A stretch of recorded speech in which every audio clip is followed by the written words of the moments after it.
Hello friends, आज हम operating system के बारे में पढ़ेंगे। चलिए स्टार्ट करते हैं जल्दी से।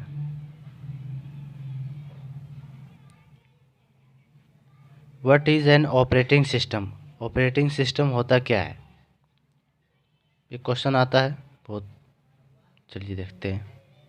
N operating system is a programme.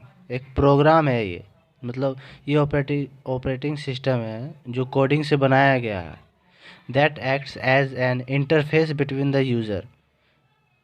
User के बीच में और कंप्यूटर हार्डवेयर और के बीच में जो है इंटरफेस होता है। एक इंटरफेस का काम करता है, यानी उसको कंट्रोल करता है और मैनेज करता है। देखिए लिखा है between the user and the computer hardware and controls the manages the overall resources of the computer system. Computer system का जितने भी रिसोर्सेज हैं, हार्डवेयर्स हैं, उन सबको मैनेज करता है ये ऑपरेटिंग सिस्टम। समझ रहे हो ऑपरेटिंग सिस्टम क्या होता है? उसको ऑपरेट करता है, उसको चलाता है, हार्डवेयर्स को कमांड देता है उसको। ऑपरेटिंग सिस्टम में जैसे हमारा आ गया विंडोज़ 10, विंडोज़ 11, ये जो है ऑपरेटिंग सिस्टम है, यही हमारे हार्डवेयर्स को चलाता है। कीबोर्ड हो गया इन सब को, या माउस हो गया, इन सब को चलाता है ये। फंक्शंस ऑफ ऑपरेटिंग सिस्टम देखिए, मेमोरी स्टोरेज मैनेजमेंट में काम आता है ये जो जैसे it keeps track of primary memory. ये जो ऑपरेटिंग सिस्टम है, मेमोरी का जो भी प्राइमरी होता है, जो हमारा रैम होता है, उन सब को ट्रैक करके रखता है, उनको देखभाल करता रहता है कि उसमें कितना पार्ट स्टोर होगा और किसको उसमें डाटा भेजना है उसको। ये सारा चीज़ जो है ऑपरेटिंग सिस्टम तय करता है कि वो जो रैम है उसमें जो डाटा आएगा वो और किसको ट्रांसफ़र करना है, कितनी स्पीड में ट्रांसफ़र करना है, ये सारा चीज़ ऑपरेटिंग सिस्टम तय करती है। In multi programming it decides which process will get memory when and how much. और ये मल्टी प्रोग्रामिंग में भी प्रोसेस करवाती है, मतलब अलग अलग जगहों पे, जैसे will get memory when and how much, कितना उसमें मेमोरी की स्टोरेज की ज़रूरत पड़ी है और कितना ज़्यादा, ये सारा प्रोसेस करवाती है operating system. Allocates the memory when the process और program request it to do so. ये मेमोरी को एलोकेट्स करवाता है कि कब उसका रिक्वेस्ट डालना है कि प्रोग्राम करना है, उस मेमोरी को स्टोर करना है, डेटा को। ये सारा चीज़ जो है मेमोरी को संभालने का काम, मेमोरी स्टोरेज मैनेजमेंट का काम जो है ये ऑपरेटिंग सिस्टम करती है। चलिए, processor management keep tracks of processor and status of process. Processor को मैनेज करता है, प्रोसेसर यानी जो प्रोसेस करता है इन सब डेटास को, जैसे सीपीयू हो गया। समझ रहे हो ना, सीपीयू को ऑपरेटिंग सिस्टम मैनेज करती है। सीपीयू में क्या क्या होती है? Arithmetic logic unit, control unit, memory unit, इन सब को जो है ये ऑपरेटिंग सिस्टम मैनेज करती है। उसी को प्रोसेसर कहते हैं। सीपीयू को प्रोसेसर कहते हैं, इतना याद कर लो बस। Keep track of processor and status of process program that does is called traffic controller. Traffic controller भी कहते हैं उस प्रोसेसर को, उसको कंट्रोल करता है ये। In multi-programming, it decides which process gets the processor when and how much time. This function is called process scheduling. इस प्रोसेस को प्रोसेस शेड्यूलिंग कहते हैं। In multi-programming, it decides which process gets the processor. Processor management में हम multi programming के अंदर मतलब बहुत से प्रोग्राम बना सकते हैं एक ही साथ, और उस प्रोसेसर वो जो प्रोसेस करता है उसको भी मैनेज कर सकता है ये processor. Allocate the processor CPU to a process. और जो पहले ही बताया था मैंने आपको, सीपीयू का जो सीपीयू जो प्रोसेसर होता है वो उसको प्रोसेस करने में मदद करता है उसको। कौन? Operating system. ऑपरेटिंग सिस्टम और प्रोसेसर में आप कंफ्यूज हो रहे होगे। प्रोसेसर सीपीयू होता है और ऑपरेटिंग सिस्टम एक ऑपरेटिंग सिस्टम जो होती है वो एक सॉफ्टवेयर होती है। प्रोसेसर एक हार्डवेयर होता है, यानी सीपीयू हार्डवेयर है हमारे पास, और ऑपरेटिंग सिस्टम सॉफ्टवेयर है, सॉफ्टवेयर की मदद से हम उस हार्डवेयर को चला रहे हैं। समझ रहे हो? अब देखिए आगे, device management keeps tracks of all devices, this is also typically called the input output controller. मतलब ये डिवाइस को मैनेज करता है ऑपरेटिंग सिस्टम, जैसे कीबोर्ड हो गया, माउस हो गया, इन सब को मैनेज करता है। जैसे उसका ड्राइवर हो गया, ड्राइवर इंस्टॉल करना पड़ता है, ये सारी चीज़ें जो हम ऑपरेटिंग सिस्टम के अंदर कर सकते हैं। यानी हम विंडोज़ 11, विंडोज़ 10, 9 में कर सकते हैं ये सब चीज़, वही बताया गया है। अब देखिए, decides which process gets the device when and for how much time. ये डिसाइड करती है कि ये प्रोसेस कब और कितने टाइम तक चलेगा, जो ऑपरेटिंग सिस्टम पे डिपेंड करती है। और ये डिवाइस मैनेजमेंट में आता है ये सारी चीज़ें। ठीक है, चलिए आगे। फाइल मैनेजमेंट, फाइल को भी मैनेज करती रहती है ऑपरेटिंग सिस्टम। जैसे it keeps tracks of information, its location, users status. यानी क्या है कि इसका जो फाइल का मैनेजमेंट है, उसको यूज़ करना, उसको कहाँ पे रखना है फाइल को, ये सारी चीज़ जो है प्रोसेसर जो है मैनेज करती रहती है इसको। Decides to gets the resources, मतलब कहाँ से रिसोर्स उसको ले फाइल ले सकता है, कहाँ से हम सेव कर सकते हैं, सारी चीज़ ऑपरेटिंग सिस्टम डिसाइड करती है। अब देखिए यहाँ पे ये मैंने नोट्स बनाया है, difference between operating system and CPU. मैंने पहले ये आपको ये बता दिया था, यहाँ पे देखिए इंपॉर्टेंट में डाल रखा है मैंने ये। मतलब ये बताना है कि ऑपरेटिंग सिस्टम और सीपीयू में क्या डिफरेंस है। तो देखिए, सीपीयू यानी सेंट्रल प्रोसेसिंग यूनिट। अब देखिए, CPU is a hardware in your PC and OS यानी operating system is the software of. मतलब सीपीयू जो है हार्डवेयर होता है हमारा, ये मतलब जिसे हम छू सकते हैं। सॉफ्टवेयर हमारा ऑपरेटिंग सिस्टम होता है जिसे हम छू नहीं सकते हैं, जैसे हमारा विंडोज़ 10 हो गया, 11 हो गया। तो is the software. OS is medium between you and the CPU. Operating system एक मीडियम होता है जिसके ज़रिए हम सीपीयू और इंसान के ज़रिए के बीच में हम उसको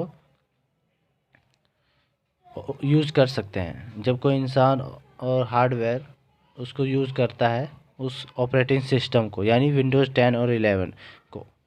समझ रहे हो? When you give some input via input device, यानी हार्डवेयर के ज़रिए अगर हम कोई इनपुट देते हैं तो कोई यूज़र, तो वो ऑपरेटिंग सिस्टम वर्क करता है। The input is directed to the CPU. पहले तो इनपुट सीपीयू के पास जाता है, यानी हार्डवेयर के पास जाता है, जो भी हम कीबोर्ड से टाइप करते हैं। फिर वो सीपीयू जो है as per the command in the operating system, अब उसका कमांड जो है ऑपरेटिंग सिस्टम संभालती है, क्या करना है नहीं करना है, तब जाके हमें अपना तो डिस्प्ले करता है क्या टाइप किया हमने। चलिए आगे, सिक्योरिटी काम में भी आता ही, by means of password and similar other techniques preventing unauthorised access to program and data. मतलब ये सिक्योरिटी के काम में, जैसे ऑपरेटिंग सिस्टम है उसमें हम सिक्योरिटी डाल सकते हैं, पासवर्ड लगा सकते हैं, यही चीज़ बताया गया। अब चलिए आगे, control over system performance, system के परफॉर्मेंस को भी कंट्रोल करती है। Recording delay between request for a service and response from the system, यानी उसका जो रिस्पांस आ रहा है, जो भी हम काम कर रहे हैं उसमें कितना टाइम लग रहा है उसको काम करने में, ये सारी चीज़ जो है ये कंट्रोल करती रहती है कौन? Operating system. अब चलिए आगे, एरर डिटेक्टिंग एड्स, यानी हम कुछ भी काम करते हैं तो उसमें एरर आ जाता है। जैसे अगर हम गलत कुछ इन्फॉर्मेशन डाल देते हैं तो उसका एरर आ जाता है हमारे पास, उसको भी संभालती है कौन? Operating system. जैसे प्रोडक्शन ऑफ डम्प्स यानी errors, traces, error messages and other debugging and error detecting aids, ये सारे जितने भी एरर्स होते हैं कितने भी टाइप से, इन सब चीज़ को डिटेक्ट करती है कौन? Operating system. यानी हमारा विंडोज़ 10, 11 ये सब जो है इसको डिटेक्ट करके हमें डिस्प्ले कर देती है कि आपने ये गलत टाइप किया है। अब चलिए आगे, needs of operating system, operating system की हमें ज़रूरत क्यों पड़ी? Initially the computers were introduced as bare machines, the programs for them were developed by manually translating sequence of instruction into binary form. Initially the computers were introduced as bare machines, हमने need of operating system, मतलब हमें computer की ज़रूरत क्यों पड़ी? तो देखिए, initially the computers were introduced as bare machines, पहले तो कंप्यूटर्स जो हैं बिना मशीन्स के थे। The program for them were developed by manually translating sequence of instruction into binary form. इसका मतलब, कहने का मतलब ये है कि पहले के ज़माने में ऑपरेटिंग सिस्टम नहीं थे तो हमें मैनुअली टाइप करना पड़ता था, जैसे 0 और 1 के फॉर्म में हमें ये कोडिंग करनी पड़ती थी, तब जाके वो हार्डवेयर जो हमारा चलता था, तब जाके हम कुछ टाइप कर पाते थे।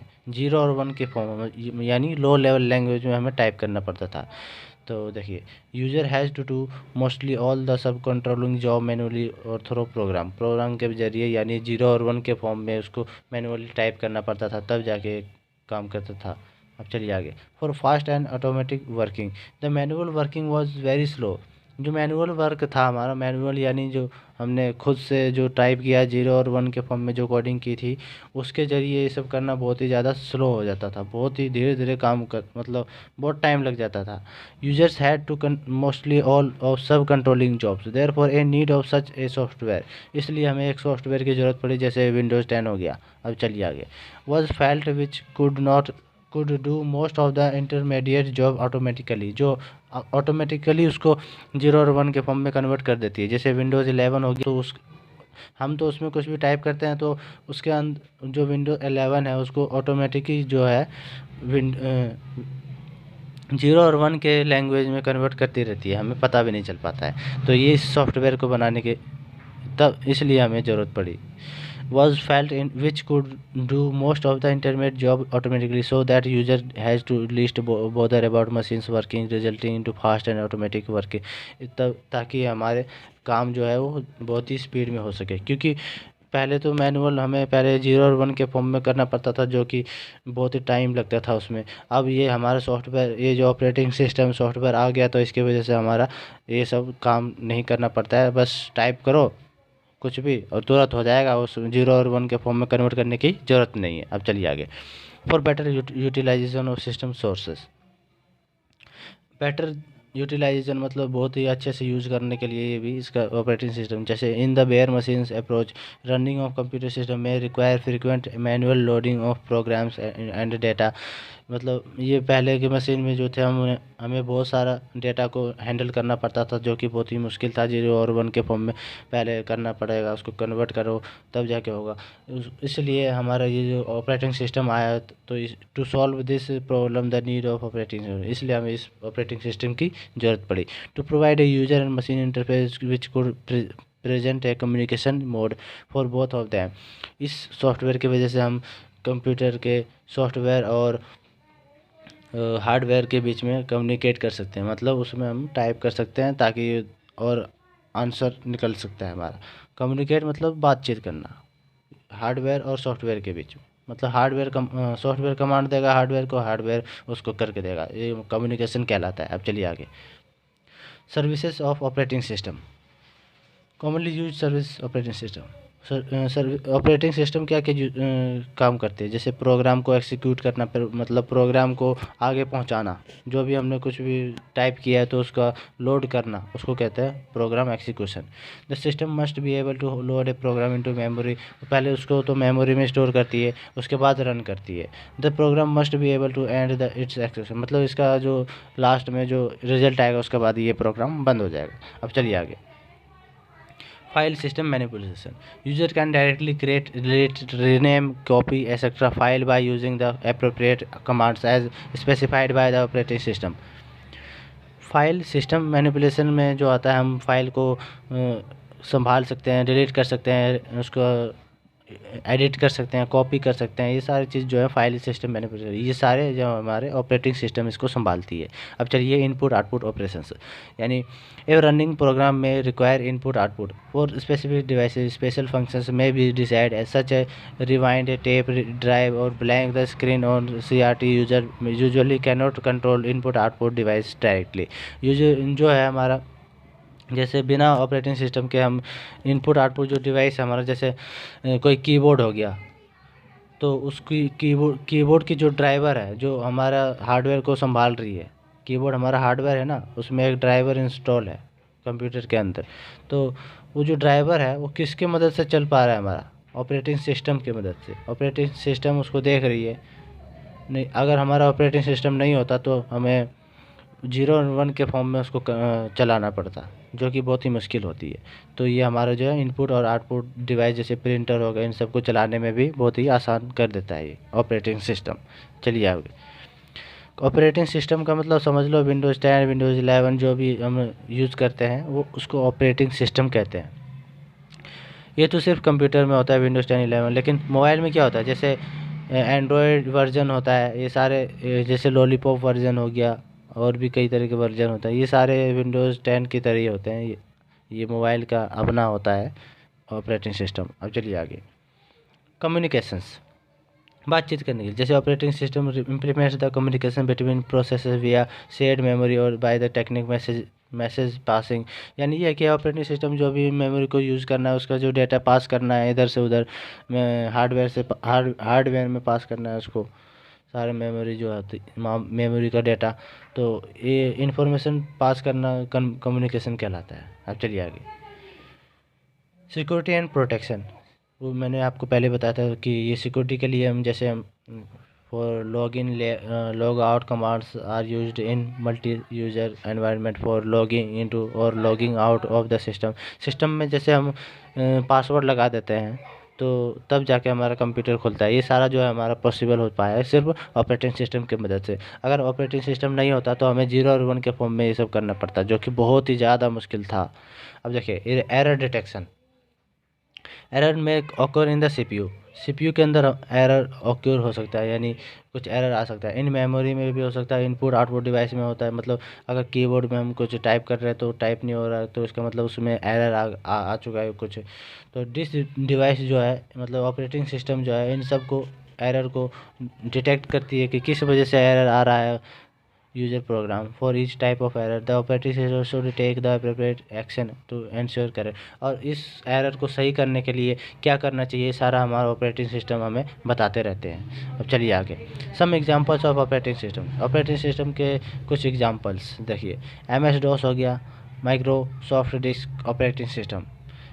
अब बस इसका पॉइंट पॉइंट याद कर लीजिए, इसमें उतना कुछ नहीं है। सम एग्जांपल ऑपरेटिंग सिस्टम का अगर कोई एग्जांपल पूछे तो ये MS DOS बता दीजिए, विंडोज़ बता दीजिए,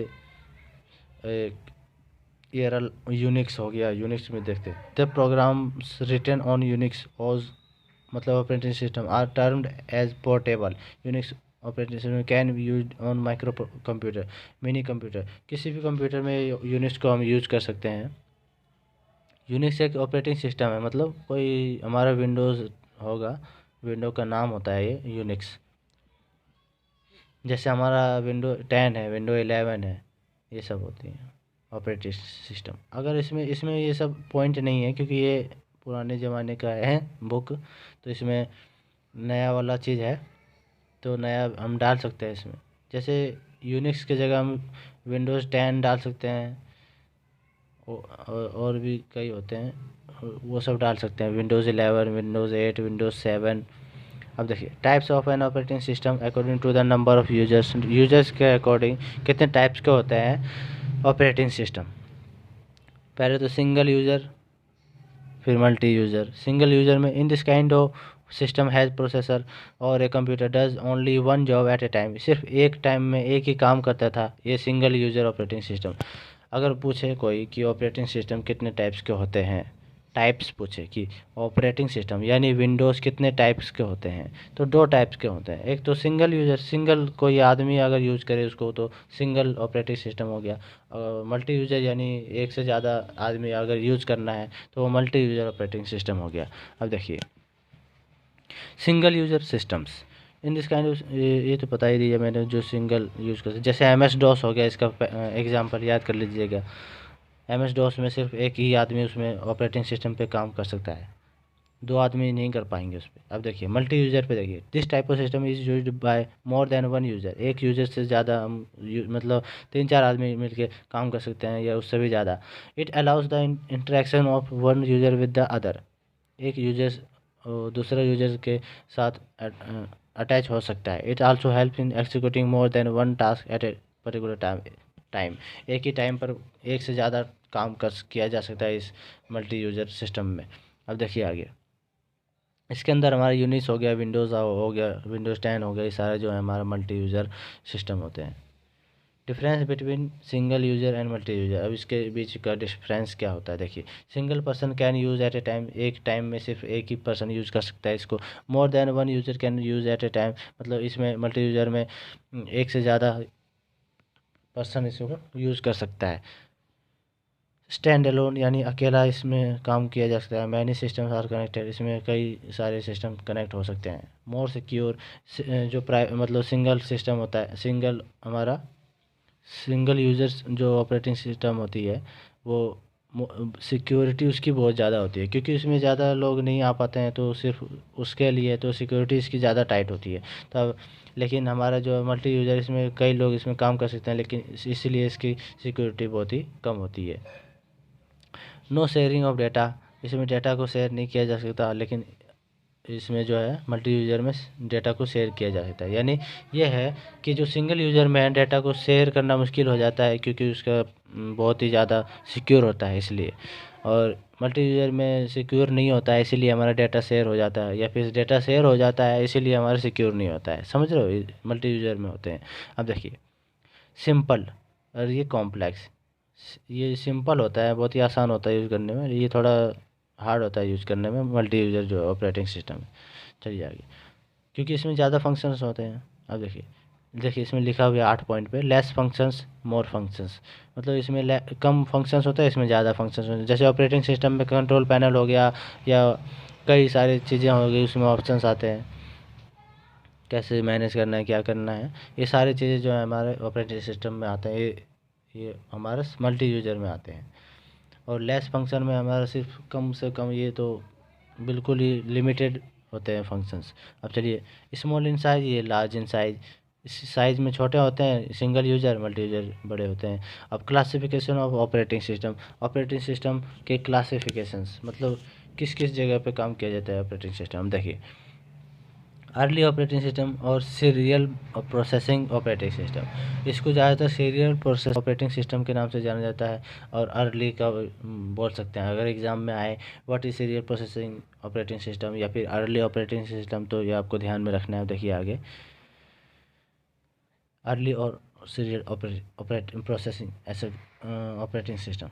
in serial processing operating system only one job resides in computer memory, सिर्फ एक ही काम हो सकता है इसके मेमोरी में, and it remains there it till is executed after completion of job. यानी जब तक एक काम नहीं हो जाता पूरा कंप्लीट, तब तक दूसरा जॉब, मतलब दूसरा चीज़ नहीं कर पाओगे तुम इसमें। जैसे अगर आपने कुछ कोई विंड कंप्यूटर में कुछ ओपन कर दिया है, जैसे माइक्रोसॉफ्ट पावर पॉइंट आपने ओपन किया है, तो साथ ही साथ आप MS वर्ड नहीं चला पाओगे। पहले पावर पॉइंट को ख़त्म करो, उसको डिलीट करो, मतलब उसको चला के फिर उसको हटाओ, तब जाके आप MS वर्ड चला पाओगे। ये सिंपल सा एग्जांपल है अर्ली ऑपरेटिंग सिस्टम का, सीरियल प्रोसेसिंग ऑपरेटिंग सिस्टम का। अब चलिए आगे देखिए, अब batch operating system, the users to batch operating system do not allow to interact the computer directly, each user prepares his job on an offline devices like punch cards and submit to the computer operator. इसका मतलब ये हुआ कि user जो है इस operating system में directly वो कनेक्ट होता है। Each user prepares his job on a offline device like punch card. Offline device में जैसे पंच कार्ड हो गया, ये सब जो होते हैं, पहले उसमें पंच कार्ड से कर जो भी हमारा आउटपुट निकलेगा उसको सबमिट करना पड़ेगा इसमें कंप्यूटर के ऑपरेटिंग सिस्टम में, तब जाके ये काम करेगा ऑपरेटिंग सिस्टम। समझ रहे हो, तब जाके प्रोसेस होगा। वैसे तो ये बैच ऑपरेटिंग सिस्टम जो है ऑफलाइन में होता है, क्योंकि पहले ऑफलाइन में हमें उसको करना है, उसके बाद उसको हमें ऑपरेटिंग सिस्टम में जाके सबमिट करना पड़ेगा। समझ रहे हो, जो भी हमें काम करना है पहले तो हम पंच कार्ड से करेंगे, फिर उस काम को जो करके उसको फिर सबमिट करना पड़ता है बैच ऑपरेटिंग सिस्टम में, तब जाके वो ऑपरेटिंग सिस्टम काम करती है। Advantages, resource management and allocation is very easy faster than serial processing. Serial processing ये तो फास्ट होता है, और रिसोर्स मैनेजमेंट यानी उसका जो मैनेजमेंट करना है, जो भी कुछ प्रोसेस करना है वो सबको मैनेज करती है ये। डिसएडवांटेज ये है कि lack of interaction between the user and the job while job executing. जब भी ये कुछ भी काम प्रोसेस करता है तो उसमें हैंग होने लग जाता है। अब चलिए आगे, utilization of CPU is very poor, मतलब सीपीयू का जो प्रोसेस करने की क्षमता है बहुत ही कम हो जाती है, स्पीड बहुत कम हो जाती है इसकी। अब चलिए इंटरैक्टिव और ऑनलाइन ऑपरेटिंग सिस्टम। इंटरैक्टिव को ऑनलाइन कहते हैं। ये तो इसमें तो हमारा था बैच ऑपरेटिंग सिस्टम, ऑफलाइन में था। बैच ऑपरेटिंग सिस्टम जो है ये हेडिंग थी, और इसमें है डायरेक्ट ऑनलाइन हेडिंग, मतलब हेडिंग में ऑनलाइन है हमारा डायरेक्ट। लेकिन इसमें जो है बैच ऑपरेटिंग सिस्टम हेडिंग है, इसके अंदर है ऑफलाइन। समझ रहे हो, इतना ध्यान रखिएगा। ऑफलाइन ही मत लिख दीजिएगा इसका हेडिंग, हेडिंग बैच ही लिखना है, बैच ऑपरेटिंग सिस्टम। इसके अंदर ऑफलाइन चीज़ें होती हैं। और ये हेडिंग जो है ऑनलाइन भी हो सकता है और इंटरेक्टिव भी हो सकता है। अब इसमें देखिए, an interactive system provides online communication between the user and the system. The user gives instruction to the operating system और टू ए प्रोग्राम डायरेक्टली। इससे क्या होता है, डायरेक्टली जो होता है यूज़र यानी इंसान, कोई भी आदमी, वो प्रोग्राम को डायरेक्टली प्रोसेस करवाता है ऑपरेटिंग सिस्टम के अंदर। जैसे and receives an immediate response, usually a keyboard is use to provide input. इसमें एक कीबोर्ड यूज किया जाता है, जैसे कीबोर्ड से माध्यम से हम कुछ भी टाइप करेंगे तो तुरंत के तुरंत ऑपरेटिंग सिस्टम के अंदर डायरेक्टली हमें दिखाई देगा क्या टाइप हुआ है कि नहीं। लेकिन हमारा जो इसमें था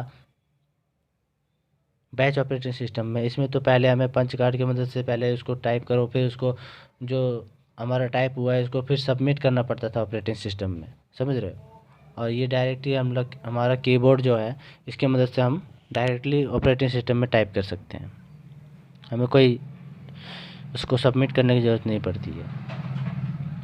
और जिसकी वजह से मॉनिटर हमें बताता है क्या टाइप हुआ है नहीं टाइप हुआ। अब चलिए आगे, applications of online system, online operating system. अब ऑनलाइन ऑपरेटिंग सिस्टम जो अभी बताया हमने, इसका एप्लीकेशंस क्या हैं। जैसे बैंकिंग में हो गया, बैंक में यूज़ किया जाता है ये सब। It is possible to inform bank customers of the status of their accounts in response to an inquiry by accessing relevant file using an online terminal. मतलब ये है कि जैसे कीबोर्ड के माध्यम से अगर कुछ किसी आदमी का अगर पता लगाना है कि उसके बैंक में कितना खाता है, तो वो अपना कीबोर्ड से टाइप करता है उसका नाम, ये सब। तो ये सारी चीज़ जो है बैंकिंग में होती है, बैंकिंग में यूज़ किया जाता है। अब देखिए आगे, स्टॉक कंट्रोल, स्टॉक को कंट्रोल करना। जैसे स्टॉक मार्केट है हमारा, उसमें हम इन्वेस्ट करते रहते हैं, उसको कंट्रोल कर सकती है। जैसे उसमें हम टाइप कर देते हैं कि इसका कितना मार्केट डाउन हुआ है, तो कीबोर्ड के माध्यम से टाइप करेंगे हम जो भी हमारा स्टॉक है, तो वह बता देगा इसका मार्केट इतना डाउन हुआ है। ये सब जो स्टॉक कंट्रोल में भी आ सकते हैं। जैसे terminals located in warehouse provide the means for automatic reordering of stocks. यानी ये जो है हमारा ऑटोमेटिक ही बता देता है कि किसका मार्केट डाउन हुआ है, किसका बढ़ा है। तो ये सारी चीज़ें होती है इसमें। अब चलिए आगे, मल्टी प्रोग्रामिंग ऑपरेटिंग सिस्टम। यानी देखिए, if the computer system is working in multi programming mode, better utilization of the available equipment can be realized. If the computer system is working in the multi programming mode, अगर operating system multi programming mode में काम कर रहा है, तो better utilization of the available equipment can be realized. मतलब यह है कि हम इसमें एक साथ कई सारे काम कर सकते हैं। Multi programming refers to keeping several programs in different parts of the main memory at the same time and executing them concurrently. यानी यह है कि एक साथ हम कई सारे काम उसमें कर सकते हैं, वो भी एक साथ। तो और इसका जो मेमोरी होता है एक ही साथ जो है सारा शेयर, जो डेटा होता है शेयर करती रहती है ऑपरेटिंग सिस्टम के अंदर।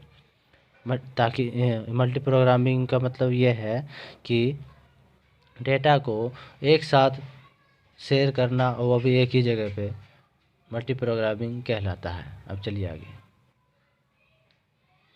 Advantages of multi programming.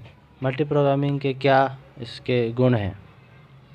Increase throughput, यानी throughput is a measure of the total amount of processing data a computer system can complete over a fixed period of time.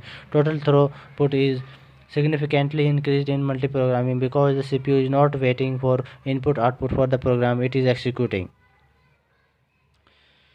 Throughput ये है कि total throughput is significantly increase in programming because the CPU is not waiting for input. देखिए CPU wait नहीं करता है input कब आएगा, मतलब जैसे ही इनपुट आता है तुरंत उसको जो प्रोग्राम को एक्सिक्यूट कर देता है, उसमें उसको इंतज़ार करने की ज़रूरत नहीं पड़ती है।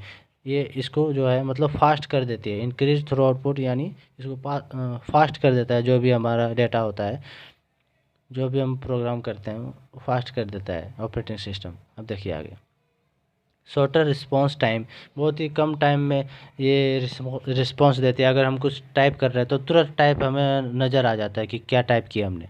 Turn around time for short times, यानी तुरंत बता देता है हमें, ये शॉर्टर टाइम में बता देती है, ज़्यादा टाइम नहीं लेती है। चलिए आगे, difference between serial execution multi programming.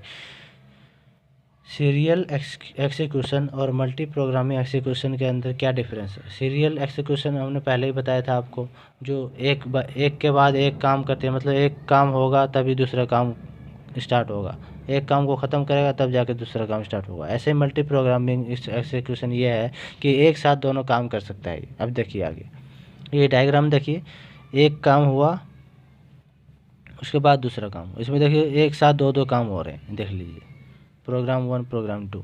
और ये देखिए ऊपर वाले में प्रोग्राम 1 लेफ़्ट साइड है, राइट साइड में प्रोग्राम 2, यानी प्रोग्राम 1 ख़त्म हुआ तब जाके प्रोग्राम 2 चला। ऐसे ही इस डायग्राम में देखिए प्रोग्राम 1 और 2 एक साथ चल रहे हैं, उसके बाद फिर मतलब इसमें मल्टी प्रोग्रामिंग एक साथ हो सकती है। अब देखिए जो मैंने ये एरो का निशान दे रखा है प्रोग्राम 1 से लेके, ये ए का भाग है, मतलब ए जो है हमारा shows that at any time either the processor CPU is busy or input output devices are active, both are not active simultaneously। यानी ये है कि जो भी हम प्रोसेस करेंगे तो जैसे इनपुट है हमारा, पहले इनपुट जो भी हम डालेंगे पहले वो हमारा एक्टिव रहेगा, पहले वो ख़त्म होगा उसके बाद हमें आउटपुट देगा, तुरंत ही नहीं दे पाएगा सिमिलटली, एक साथ नहीं हम कर सकते इसके अंदर। बोथ आर नॉट एक्टिव सिमिलटेनियसली, यानी एक साथ इसके अंदर हम मल्टी प्रोग्राम नहीं कर सकते हैं। दूसरे मतलब ये है कि अगर हमें MS पावर पॉइंट चलाना है तो वही चलेगा, और MS वर्ड को साथ में चलाना चाहते हैं तो नहीं चलेगा, पहले MS पावर पॉइंट को ख़त्म करो तब जाके चलेगा MS वर्ड। अब बी में देखिए, यानी ये मल्टी प्रोग्रामिंग में देखिए, shows the possible concurrent execution of two programs, दो प्रोग्राम्स का जो होता है पॉसिबल। अब देखिए आगे, in this we see that when CPU sits idle for program 1 during input output activity, it simply switches to CPU intensive phase of the program or 2 और vice versa. देखिए इसके अंदर प्रोग्राम 1 और प्रोग्राम 2 को एक साथ काम किया जा सकता है, ये बताया गया है इसके अंदर। अब चलिए आगे, मल्टी प्रोसेसिंग और पैरेलल प्रोसेसिंग। पैरेलल प्रोसेसिंग में भी मल्टी प्रोसेसिंग आता है, ये तो मल्टी प्रोसेसिंग है, और हमारा ये क्या था, मल्टी प्रोग्रामिंग। प्रोग्रामिंग में क्या होता है कि हम प्रोग्राम कर सकते हैं मल्टी चीज़ों को, मतलब उसके अंदर हम डेटा इनपुट कर सकते हैं। ये ध्यान रखिएगा, प्रोग्रामिंग में हम डेटा डाल सकते हैं, ये सब कर सकते हैं, ये हमारे प्रोग्राम में आता है। जैसे हम कोई अगर कोडिंग कर रहे हैं सॉफ्टवेयर को, तो एक साथ हम सिर्फ एक साथ कई सारे सॉफ्टवेयर का कोडिंग कर सकते हैं, ये होता है हमारा मल्टी प्रोग्रामिंग। और मल्टी प्रोसेसिंग वो होता है जो दिस टेक्निक कंसिस्ट ऑफ 2 और मोर CPUs कनेक्टेड, इसके अंदर 2 या 2 से ज़्यादा CPUs कनेक्ट होते हैं, इसको ध्यान में रखिएगा। 1 और मोर प्रोसेसर्स में execute instruction from the same program simultaneously. जैसे हमने MS वर्ड चलाना है और MS पावर पॉइंट चलाना है एक साथ, तो ये उस दोनों को प्रोसेस करेगी, ठीक है। सॉरी मैंने जो इसमें बताया था कि ये डिफरेंस बिटवीन सीरियल एक्सिक्यूशन और प्रोग्रामिंग एक्सिक्यूशन, तो इसके अंदर क्या होता है कि हमारा डेटा को जो है सीरियली एक एक करके प्रोसेस करती है, मतलब प्रोग्राम करती है। और जो इसमें है हमारा मल्टी प्रोसेसिंग में, ये जो हमारा जो होता है प्रोसेस जो होता है, जैसे अंदर जो प्रोसेस होता है, जो हमारा डेटा जो ट्रांसफ़र होते हैं एक जगह से दूसरे जगह, उस ऑपरेटिंग सिस्टम CPU जो काम करती है अंदर ही अंदर, प्रोसेस करती है। जैसे हम अगर MS वर्ड स्टार्ट किए हैं तो वो जो प्रोसेस होगा स्टार्ट करने में, तो वो जो मल्टी प्रोसेसिंग में आता है। समझ रहे हो ना, ये ध्यान रखिएगा। और इसके अंदर हम कई सारे CPUs अटैच होते हैं। जैसे एक CPU अगर कम स्पीड में काम कर रहे हैं तो इसके अंदर दूसरा CPU भी अटैच हो सकता है, ताकि उसकी प्रोसेसिंग स्पीड बढ़ सके। ये मल्टी प्रोसेसिंग में आते हैं हमारे। वन और मोर प्रोसेसर में execute instruction from the same programme, एक ही प्रोग्राम को एक से ज़्यादा प्रोसेसर काम करता है एक साथ, उसी को हम मल्टी प्रोसेसिंग कहते हैं। समझ रहे हो ना, मल्टी प्रोसेसिंग यानी मल्टीपल CPU हम यूज़ कर सकते हैं इसको, एक ही प्रोग्राम को, मतलब एक ही चीज़ को चलाने के लिए। अब देखिए आगे, सिमेट्रिक मल्टीप्रोसेसर और एसिमेट्रिक मल्टीप्रोसेसर, दो टाइप के प्रोसेसर्स होते हैं, मल्टी प्रोसेसर्स होते हैं। सिमेट्रिक हो गया, सिमेट्रिक में in symmetric multiprocessor each processor runs an identical copy of the operating system and this copies communicate with one another when needed. जब भी इसकी ज़रूरत पड़ती है तो ये जो कॉपीज़ होते हैं ये रन कर, मतलब ये जो सिमेट्रिक मल्टीप्रोसेसर होते हैं, each processor runs an identical copy, इसका जो इसी की तरह का जो आइडेंटिकल मतलब ये हुआ कि उसी जैसा ही एक और कॉपी उसका ऑपरेटिंग सिस्टम का बन जाता है, और उस कॉपीज़ जो होते हैं communicate with another when needed, जब इसकी और ज़रूरत पड़ती है तो उस कॉपी का यूज़ किया जा सकता है सिमेट्रिक मल्टीप्रोसेसर में। सिमेट्रिक से नाम पता चल रहा है कि ये कॉपी हो जाता है। Asymmetric multiprocessor, in asymmetric multiprocessor each processor is assigned a special task. In this scheme there is a master processor and all remaining processors are known as slave processor are controlled by the master। अभी देखिए, asymmetric multiprocessor में master processor होता है हमारा एक, all remaining processor known as slave processor.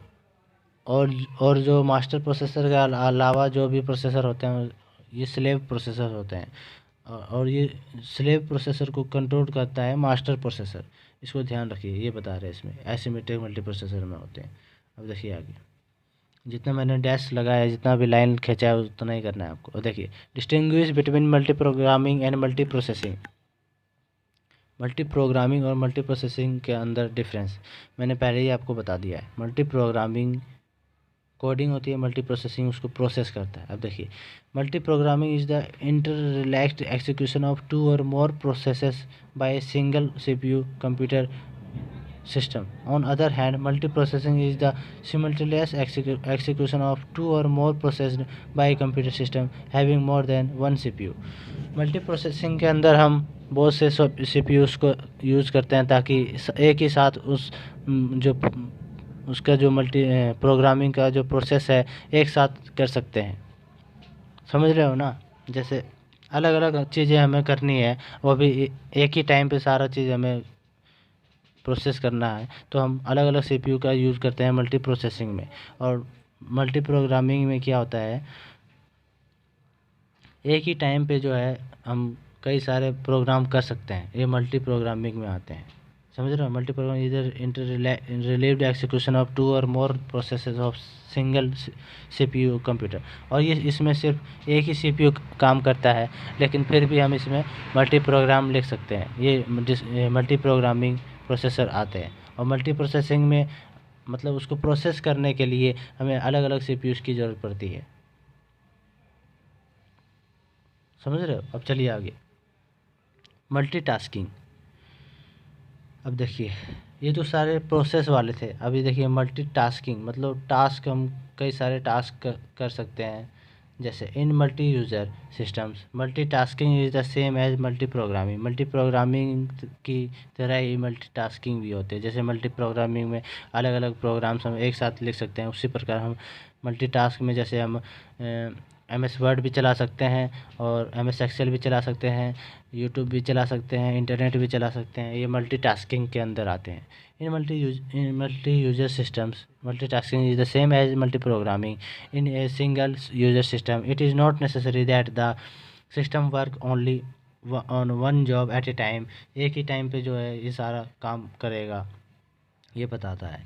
In fact A user और of a single user system often has multiple tasks concurrently processed by the system।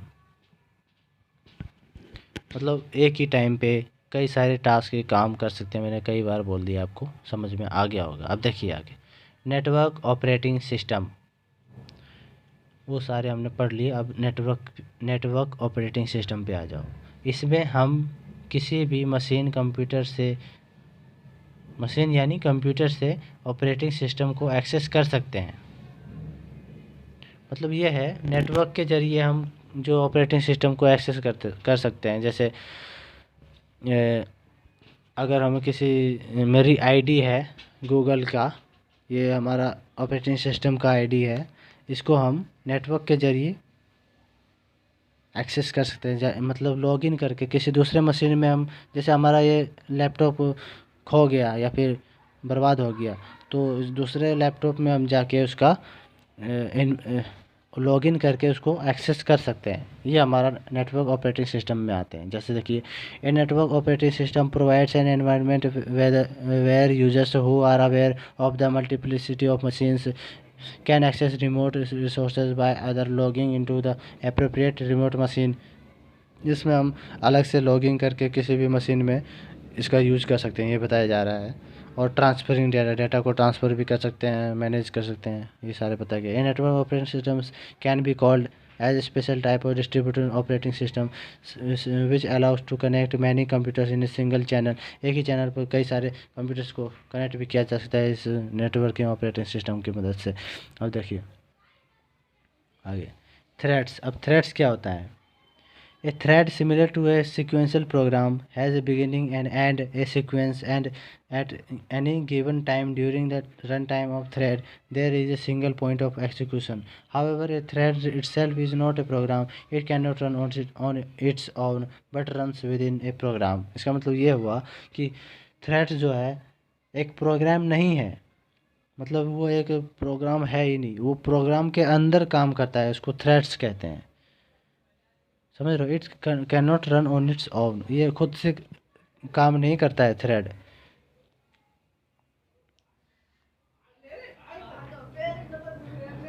ये within it but runs within a program, ये program के अंदर काम करते हैं। कोई भी हम प्रोग्राम काम चलाते हैं तो उसके अंदर ये थ्रेड्स होते हैं। समझ रहे हो? Definition, a thread is a single sequential flow of control within a program. इसका मतलब हुआ सिंगल और सीक्वेंस के अंदर ये फ्लो होती है, इसका जो कंट्रोल होता है ये प्रोग्राम करता है। जो प्रोग्राम होता है हमारा, उसी के अंदर ये थ्रेड होता है और सीक्वेंस में होता है, और ये सिंगल होता है, डबल नहीं होता है। अब चलिए आगे, ये thread is also known as light weight process, मतलब बहुत ही आसानी से प्रोसेस हो जाता है ये थ्रेड। चलिए आगे, मल्टी थ्रेडिंग, वो तो हमारा थ्रेड था। अब ये मल्टी थ्रेडिंग, इसमें देखिए, the single thread of controls allows the process to perform only one task at one time. And example of a single thread in a process is a text editor. Single thread, पहले देखो, multi threading से पहले हम single thread पढ़ रहे हैं कि single thread control करता है to process to perform only one task at a time, एक समय पर एक ही टाइम कर सकता है। जैसे टेक्स्ट एडिटर है, टेक्स्ट को एडिट करना सिर्फ यही कर सकता है, इसके अलावा और दूसरा काम कर ही नहीं सकता जब तक ये सिंगल थ्रेड होता है। इसको सिंगल थ्रेड कहते हैं। Where a user can either edit the text or perform any other task like printing the document in a multitasking operating system. मतलब ऑपरेटिंग सिस्टम के अंदर हम उस टेक्स्ट को एडिट भी कर सकते हैं और प्रिंट भी एक साथ कर सकते हैं। हम समझ रहे हो? द प्रोसेस में contain several threads all running at the same time inside the same process. एक ही प्रोसेस पर जो है हम कई सारे काम कर सकते हैं, जैसे प्रिंट करना, एडिट करना, ये सब हम मल्टी थ्रेडिंग में कर सकते हैं। मल्टी थ्रेडिंग में आता है। It means that one part of a process can be editing the text while another part is printing the document. यानी एक पार्ट में हम उसका एडिट कर सकते हैं, दूसरे पार्ट में प्रिंट भी कर सकते हैं। Hence multi threading is the ability of and program system to execute different parts of a program. मतलब हम एक ही सिमिलटेनियसली, मतलब एक साथ हम अलग अलग प्रोग्राम्स को चला सकते हैं। चलिए आगे। बस हो गया, हमारा इतना ही था। चलिए इतना कर लीजिए, बहुत है इतना एग्ज़ाम के लिए। जितना हम बता रहे हैं ये सारे पार्ट्स देख लीजिए कंप्यूटर्स फंडामेंटल के। इतना कर लोगे तो भी आप टॉपर बन सकते हो, पास तो हो ही जाओगे। ओके। और ये जितना भी मैंने टिक लगा रखा है यही करना है आपको, इतना ही बहुत है आपके लिए। ठीक है, थैंक यू। अगर वीडियो अच्छी लग रही हो तो सब्सक्राइब कीजिए, लाइक कीजिए, शेयर कीजिए। और अच्छे ना लगे तो कमेंट कीजिए, और अगर कुछ और पूछना हो तो कमेंट कीजिए। ठीक है।